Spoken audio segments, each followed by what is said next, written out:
Yeah, so my family live in Australia. I'm from Australia originally, from the Sunshine Coast, Queensland, so near the beach, which is lovely. So my mum and my two younger sisters still live there now. So whenever I'm not in India, I'm back in Australia with them.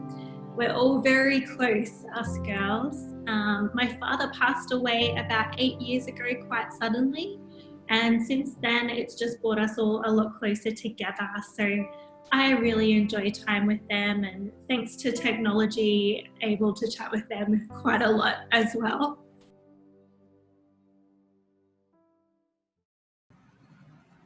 So, hello everyone. We are back with another episode of Humans of Mitti Ke Rang. I'm your host Abhishek Kumar. Today we have Renee Chopping with us. She is a media literacy educator, anti-pornography advocate, and trauma rehabilitation provider. Hi, ma'am. How are you? I'm very well. How are you? I'm good, ma'am. Thanks for asking. Thanks for having me here today. It's good Yeah, to so chat. ma'am, I would like to express my gratitude on behalf of whole team of Mitti Ke Rang. We are so glad to have you here. It's a pleasure to be here. So, ma'am, tell us a little bit about your life and your family. Yeah, so my family live in Australia. I'm from Australia originally, from the Sunshine Coast, Queensland, so near the beach, which is lovely. So my mum and my two younger sisters still live there now. So whenever I'm not in India, I'm back in Australia with them. We're all very close, us girls. My father passed away about 8 years ago, quite suddenly. And since then, it's just brought us all a lot closer together. So I really enjoy time with them, and thanks to technology, able to chat with them quite a lot as well. Um, a little bit about me. I've been living overseas for the last 7 years. So I've been working with survivors of sex trafficking, particularly teenage girls, in Thailand and Laos and Cambodia. And I moved to India about 2 years ago. And so I do the same here. I have branched out a little bit though. So I do, as you mentioned, I do a bit more in media literacy education and advocating against the harms of pornography, raising awareness, stuff like that. So that's kept me pretty busy over the So, last few years. so how is the environment changes around you when you move to India? Because it is completely different in Australia. Yes, it's definitely a culture shock. Well, I moved from Thailand to India, Okay, so it wasn't okay. very much of a culture shock. I was a little bit used to kind of that different way of living. But India is still different. It's Yeah, a yeah, different country. yeah, yeah. um, there's a lot to learn. I think I quickly realized being here in India, I could live here for a lifetime and barely scratch the surface of understanding all the complexities of Indian culture. But I love learning about it. I've made some really great friends here. Yeah, definitely. So how many cities you have been in India? Have you been ever been to Delhi? I've been to Delhi once. Okay. It was crazy. Yeah. Is that where you are? Yeah, I'm from Delhi. Okay. Yes, Yeah. it's very easy because I'm in the south. I'm in Hyderabad, so it's a lot. It's different here, right? Yeah, Northern. that's great. Yeah. So ma'am, what is trauma and what types of traumas are there? Yeah. So I love that you just want to get straight into it. That's awesome. Yeah. So trauma is a deeply disturbing experience, right? It's not to be confused with distress or mental health, although they are definitely contributing factors to trauma. But trauma is exposure to an event that has shaken you to your very core. It's something that alters the way that you see the world, and it impacts the way that you interact with those around you. And trauma actually infringes on your sense of control, and it might reduce your ability to integrate what you've been through into your current reality. So one of the most important things to understand about trauma is that it's not the event itself that warrants the term trauma, it's the ways in which we respond to the event. So you and I can both be in a car crash, the same car crash, but the ways in which I respond to that car crash might be very different to yours, right? Yeah. So you might be fine to kind of pick yourself back up again and get on with things. I might be deeply affected by that experience to the point where it affects my day-to-day functioning. Sleeping, when I do sleep, I might have nightmares. I might get flashbacks throughout the day. I might be experiencing anxiety as a result of that car crash. These are just some of the typical trauma symptoms or trauma responses that can come up. So the reason I outline that is because we can't assume that everybody who has been through a distressing event is going to be traumatized, because that's not the case. Exposure to trauma is very common, but trauma responses are less common. And then to answer the second part of your question, common types of trauma, I mean, there are lots of different types of trauma, but I kind of categorize them as big T traumas and little t traumas. And this is not just me that does this. Obviously, a lot of people refer to these big T and little t traumas. So little t traumas are traumas that exceed our capacity to cope, and they cause a disruption in our emotional functioning. So these are distressing events, but they're not inherently life-threatening events. But they can disrupt our sense of control, or they can even, open up feelings of helplessness in our lives. So it could be things like divorce, or financial worries, or legal trouble. These are examples of like little t traumas. And again, that's not to say that everyone who experiences those things is gonna be traumatized, but it can affect us. Yeah, it depends upon person to person. Yeah. Exactly. Yeah. So it's the ways in which we respond to that, or the ways that we're coping as a result of those things that have happened. That's what we need to pay attention to. And if we're careful, if we're not careful, those little t traumas can have a cumulative effect, leading to significant distress. So we need to pay attention to what our body is telling us in regards to how we're responding to, those times of adversity in our lives. And then we've got big T traumas, which is probably more in alignment with what I touched on before in regards to the definition of trauma. So that's distinguishing it as a significant event. So an event that leaves a person feeling like powerless or unable to have control of their environment. So examples of that could be like sexual assault, or combat, or natural disaster even. So for those that do develop trauma symptoms, some of the common ones are, I also touched on those before, like nightmares, flashbacks, anxiety or depression, or both. Withdrawing from others is a common symptom of trauma. Difficulty thinking straight or being able to concentrate on anything, and also feeling disconnected from your body is quite a common one. Some would term it as feeling numb. So yeah, that in a nutshell is trauma. Yeah. So, ma'am, what is post-traumatic stress disorder, and is it different from trauma, and are these the same things? It is a little bit different from trauma, but there is overlap. So PTSD, or post-traumatic stress disorder, it's a mental health problem that some people develop after experiencing a deeply disturbing or like life-threatening event. So for all of us, it's normal to have upsetting memories, right? Or to feel on edge, or to have trouble sleeping after something bad has happened. And at first it might be difficult to go back to normal day-to-day functioning, like going to work or going to school or spending time with people you care about. But most people start to feel better after a few weeks or a few months.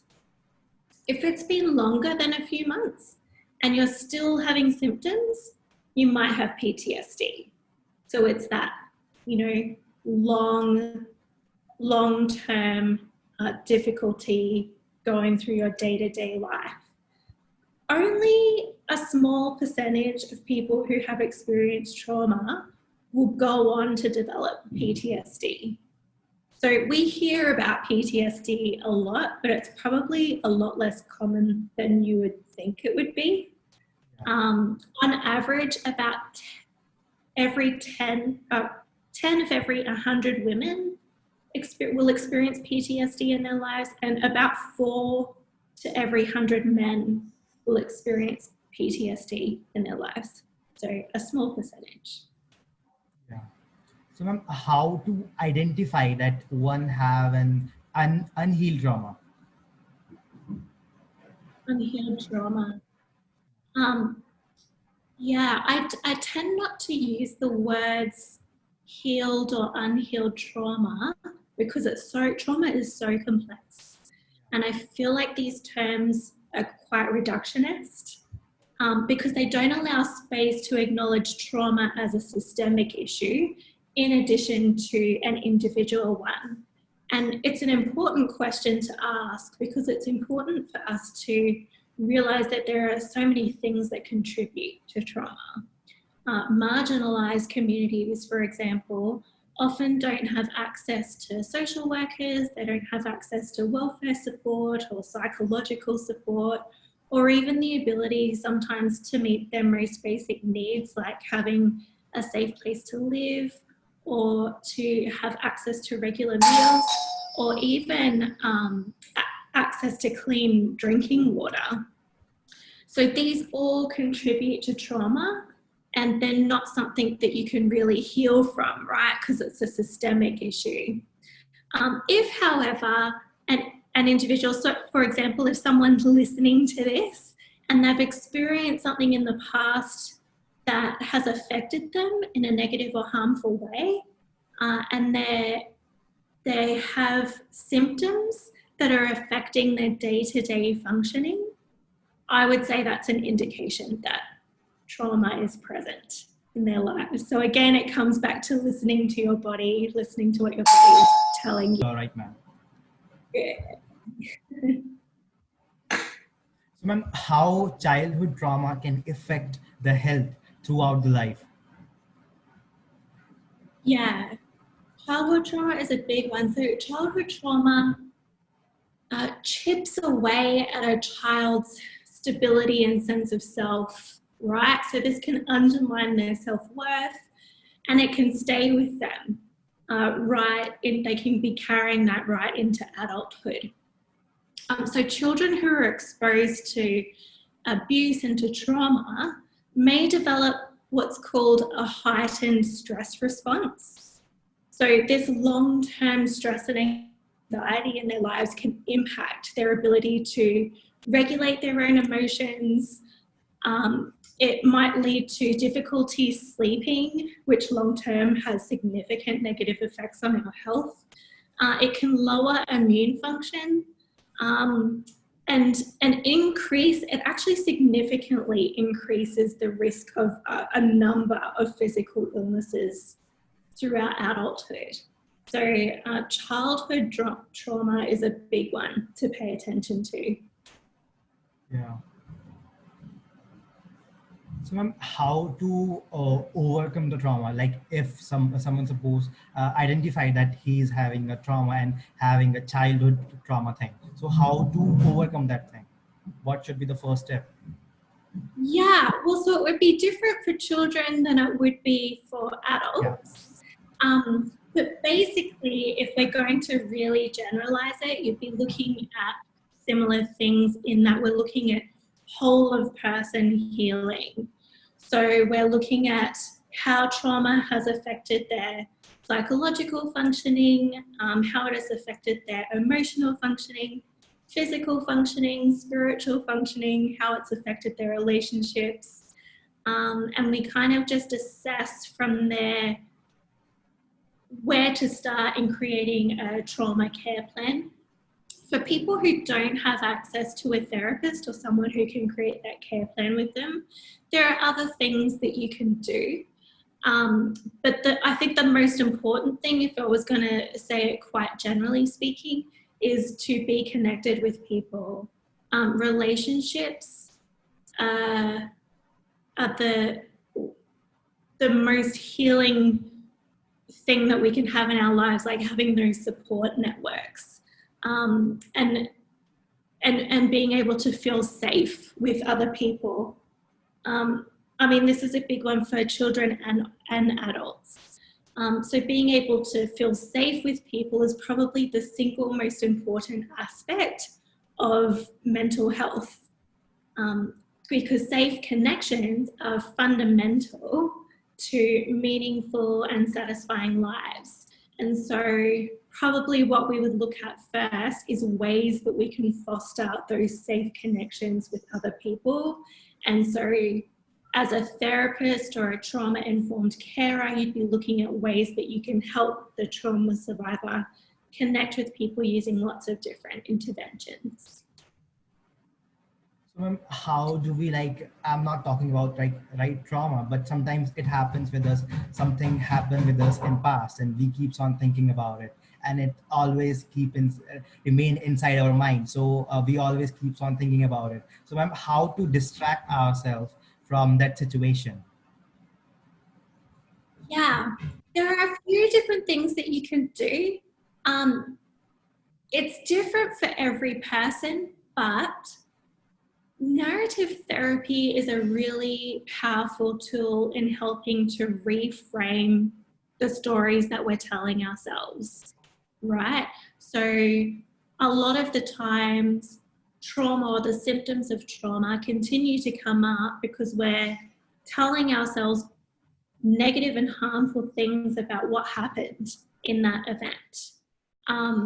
Guilt and shame are common experiences of trauma. And so usually for people who are struggling with guilt and shame, then their self-narrative is going to be something like, I'm a bad person, or I deserved what happened to me, or I'm not worthy of love, right? And so narrative therapy takes the person on a journey of reflecting on that, reflecting on their past experiences, considering alternative views of those experiences. So learning how to look at what happened in different ways, appreciating the good things that have happened as a result of the trauma or the events that have happened in the past. And then reauthoring our preferred lives and relationships. So kind of retelling the story. This is a great way to reconcile past trauma into present day life. It's a really powerful way to help quieten down those ruminating thoughts, you know, the thoughts that go over and over and just kind of torment us. So narrative therapy is one that I use quite a lot.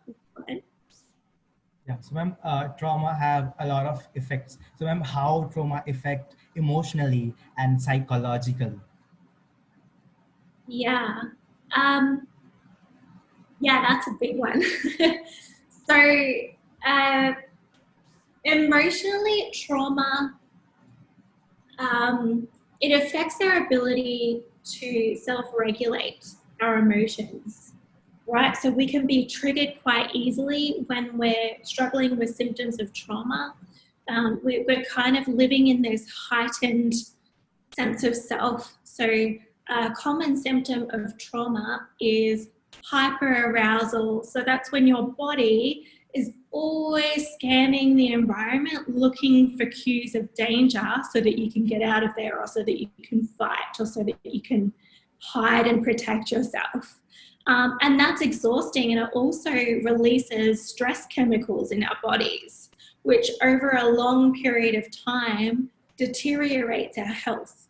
So it has, it takes its toll on our emotional health, on our psychological health, and on our physical health, being in that state over a long period of time. So there's lots of overlap between like the emotional and psychological effects of trauma. Another response, though, in contrast to that, is being in a hypo-arousal state. So that's when you completely shut down because you are unable to cope with the symptoms of trauma, or if past memories come up like flashbacks, and you can't process it, your body just goes into protective mode and completely shuts down. So that could be when you go into like deep depression, where you feel completely debilitated that you can't do anything. I've had clients describe that to me as feeling like they're in a fog that they can't get out of, or feeling completely disconnected from their bodies, which I think I mentioned before, like feeling numb, like they just can't experience anything. So these are quite common reactions to trauma on both extremes. So, ma'am, how moving from trauma to resilience works? Yeah, I love that question. This is my favorite part, is helping people to move from trauma to resilience. And I touched on it before, but I'll unpack it more now. Being in community with others is how you move from trauma to resilience. We're social creatures, right? We need connection. We thrive on it. I think that's never been more clear than it is now, right? With so many people in isolation, we've realized we really need each other. We really need connection. And survivors of trauma, most especially, because again, they need to get that sense of safety back in their own bodies and to feel safe with other people. And the only way they can do that is to learn how to be around other people again. So getting a support system, building a community, and looking at that whole of person health. So one of the frameworks that I adopted a few years ago is the post-traumatic growth framework. So this is a trauma-informed approach that is based on over a decade's worth of research. And what this research has shown is characteristics that are common in survivors of trauma who have not only survived their trauma, but they're now flourishing as a result of their trauma. So they're actually experiencing life to an even greater capacity than they were before they were even traumatized. And so researchers spent a lot of years studying these people and looking for common characteristics in these people so that we could take that and apply it to other survivors of trauma to help them flourish, to help them grow as a result of their trauma. And so what our researchers found were 5 key characteristics that were common in these people who are now flourishing. One is that they experience strengthened relationships. So again, that's like the number one, relationships. 2 was that they experienced a deepening of their spiritual life, or a complete change in their belief system. So believing that there's something higher than you, that there's something that's in control that actually fosters healing in our lives. And it's scientifically proven now, which I think is pretty cool. The 3rd is being able to develop a sense of new opportunities as a result of the trauma that you've been through. So it might be that you've been able to learn something about yourself as a result of the trauma that you have survived. Or it might be that you want to serve other people who have been through what you have been through. So it's looking for those new opportunities and making the most of those opportunities. The 4th characteristic is developing a greater appreciation for life. So being able to look and remind yourself of the things that you're thankful for every day. This actually has huge impacts on a psychological level, on a physical level, you know, when we're thinking about the things that we're thankful for, we're literally releasing happy chemicals in our brain, which has a snowball effect in the rest of our body and affects the way that we function. And then the fifth characteristic is having a sense of your own inner strength. So, you know, acknowledging, if I can get through that, I can get through anything. And so it helps to develop that internal locus of control, of having that sense of purpose and autonomy once again. And so I personally have integrated that into my own practice and helping the girls that I work with develop in those 5 areas. So helping them to build relationships, helping them to practice thankfulness in everything that they're doing, helping them to unpack what their spiritual beliefs are, and asking the question, if you believe in a God or whatever, why do you believe in that? And help them get like a solid foundation in that. And helping them to acknowledge that they are strong because they're still here, they've survived, and to help them really celebrate that and acknowledge that over their own lives. So since adopting that framework, I have seen far more resilience developed in survivors of trauma over such a faster period of time than I ever have before. So it really has been quite a game changer for me as a trauma-informed carer to integrate post-traumatic growth into my practice. Oh, that is so amazing. I mean, I would like to appreciate for helping many people going through that, getting out from that situation.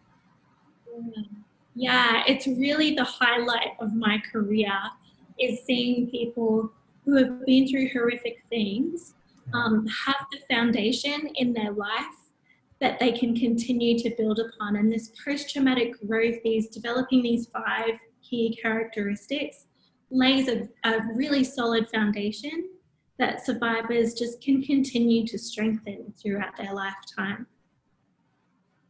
So, ma'am, I heard somewhere, somewhere on newspaper. So I heard that hypnosis also played a very important role in healing from trauma. So is that true? Like hypnosis also played?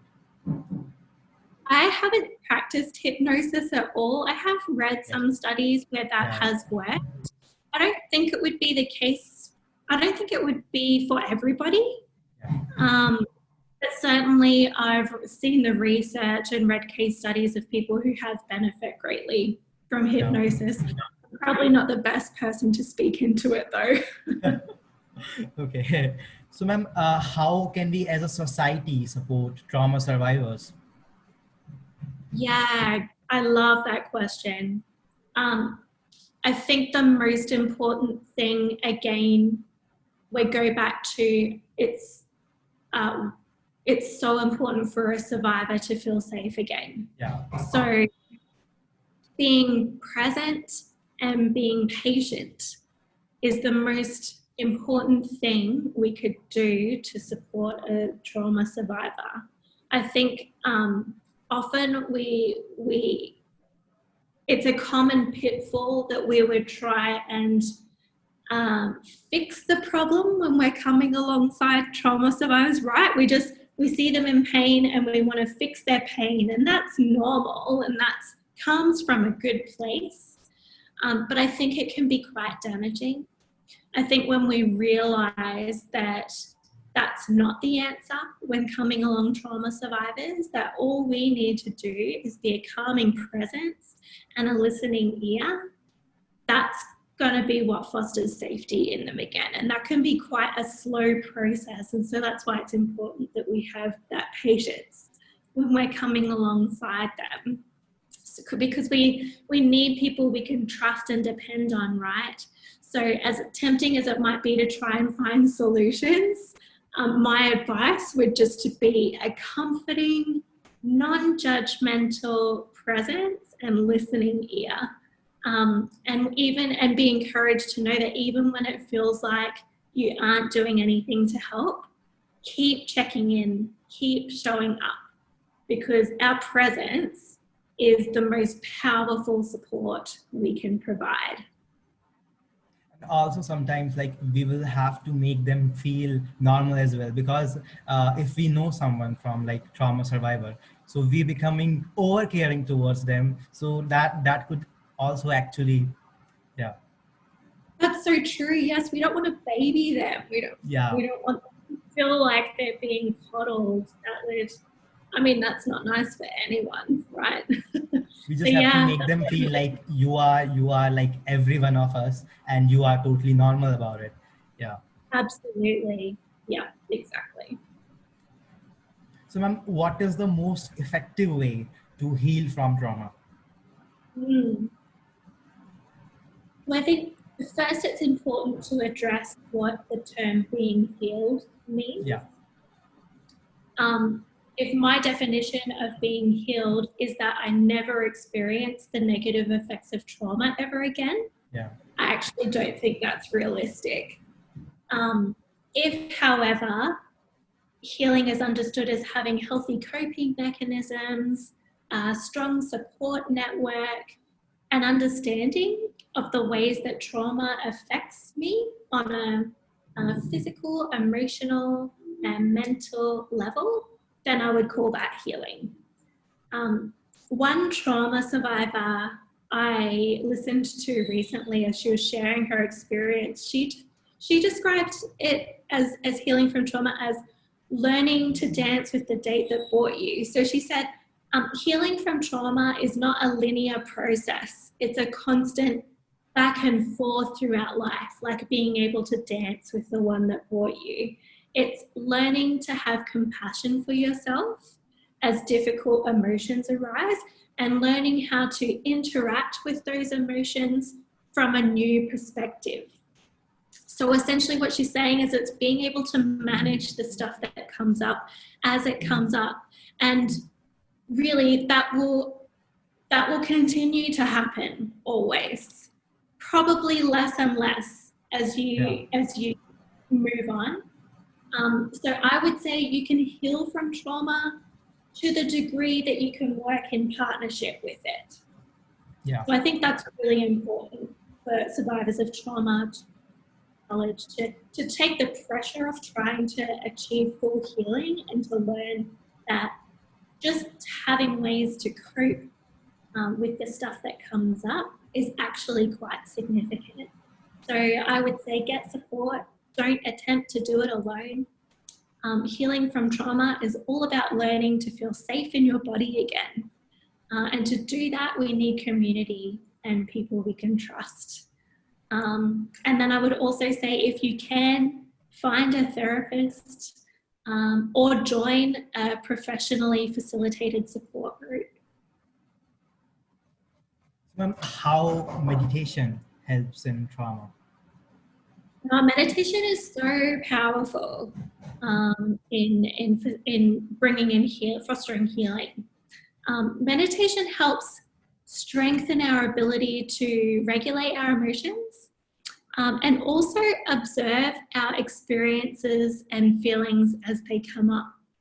So this is really important because as negative stuff comes up in our lives, our ability to stand back and observe it rather than react gives us a sense of control, and it enables us to respond with consideration rather than respond in that like heat of the moment kind of emotionally charged reaction, which I think we've all experienced, right? We all face adversity, and so this is something that all of us can benefit from, but particularly trauma survivors. This has been really damaged, this ability to observe and self-regulate. So meditation helps to strengthen the prefrontal cortex part of our brain. So the better we become at engaging our prefrontal cortex. So our prefrontal cortex is responsible for like making judgment calls, for logical thinking, for considering long-term outcomes, for planning for the future, creative thinking, all of the things that we need, especially when we face adversity, right? We need those skills. So meditation helps us to strengthen that part of our brain. And so that enables us to handle those stressful situations a lot better. And it also, meditation helps us to pay attention to our body. So I think this has come up a few times now as we've talked. We need to listen to what our bodies are telling us. And often trauma survivors feel quite disconnected from their body, or they don't know what signs to listen to and not listen to, because everything's kind of been thrown out of whack. But because our bodies are always telling us what it needs, meditation provides a space for us to pay more attention to that. So, you know, if we're not aware of what our body needs, we can't take care of it, right? If you don't feel hunger, you can't nourish yourself. Yeah. If you mistake anxiety for hunger, you might eat too much. And if you can't feel when you're full, you might just keep eating, right? So these are all like signals that our body sends us to say either you need to eat, or you need to stop eating, or you need water, or you need to go to the bathroom, or whatever. Our bodies are communicating all the time. So learning how to listen to the cues our body constantly gives us is a critical aspect of trauma recovery. And meditation provides the space for us to stop and listen to what our bodies are saying. And it helps us to integrate our mind with our bodily sensations, which again is a key part of trauma recovery, is that integration of mind and body. Wow, ma'am. Thank you for this amazing information that you had given to us. So now moving on to the second round and the fun part of our interview, which will be the rapid fire round. I also played it with Holly. Yeah, I guess she's your friend from Australia. Yeah. Oh, Holly, yeah, yes, from Safe for Kids. Yes. Yeah. So my first question to you is, what place you want to visit after COVID? Australia. Oh, definitely. I really miss my family. Yeah, your family also must be missing you. Yes. And especially when during this pandemic time. So my brother also lives in Melbourne, so I miss him a lot. Oh, and he's in lockdown now as well, right? Yeah. So ma'am, who is your biggest inspiration? Ooh. I have so many inspirations. I'm going to be really corny and say my sister. Oh, okay. She's the most generous-hearted person I've ever met. She's always thinking of other people. She's always thinking about ways that she can make other people happy. She's always creating little cakes and desserts and treats to bless other people with. And she's just got such a beautiful, warm heart. And she's also an amazing communicator. And so she inspires me daily. Your sister must be happy about it. That your biggest inspiration is your sister. Yeah. So ma'am, tell me about your best childhood memory. Best childhood memory.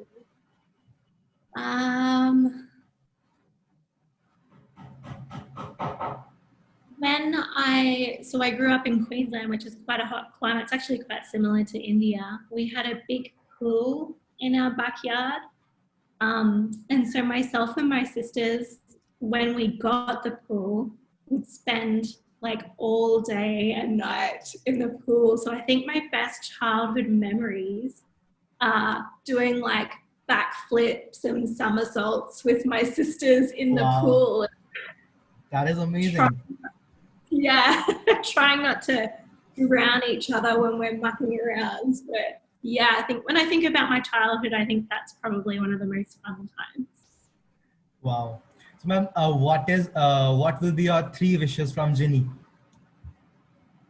From where, sorry? From Ginny.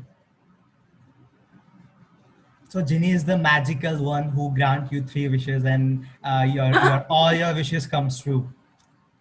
3 wishes. Yeah. Okay, so my first wish would be that all children would be safe, that there would be no more sexual exploitation. That would be my first wish, which is probably also really corny, but that's what it is. My second would be selfishly that I could see my family again because I really miss them. Yeah, So that's definitely. quite open, yeah. And my third wish, what would my third wish be? Something fun, I think. That all of my friends and family could go on an amazing holiday together. That'd be my third wish. Wow, that's amazing. Yeah, that'd be fun. So, ma'am, your last question is who is your favorite cartoon character? Oh, my favorite cartoon Yeah, character. I can't remember the last time I watched one. I'm going to have to think deep now. Does Aladdin count? yeah, definitely. The first one that came to mind. So I'm going to say Aladdin. I think they had really cool clothes and he could fly on a magic carpet, which seems fun. So, yeah, Aladdin. Wow, wow, that's great. You watch Aladdin, which is like comes on Sony sub in India. Yeah, okay. Yeah, I love.